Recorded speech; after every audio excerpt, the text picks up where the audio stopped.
Umarangkada na ang limited face-to-face classes sa 20 paaralan sa Region 1. May ulat si Jasmine Gabriel Galban.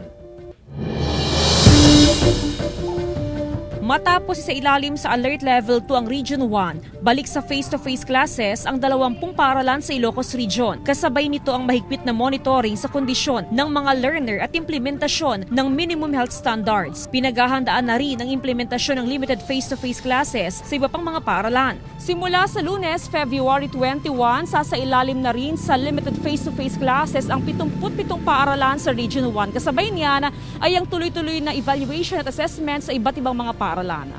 Bibigyan din po natin na itong ating ginagawang limited face-to-face ay patuloy tayo na humihingi ng concurrence ng ating local government unit at gayon din po ang ating patuloy na pakikipag-ugnayan sa Department of Health. Tuloy-tuloy ang compliance ng pamunuan ng San Fernando North Central School para makakuha ng safety seal na requirement para magsagawa ng face-to-face classes. We are making our signages so that our pupils ay madaling alam nila kung saan sila pupunta.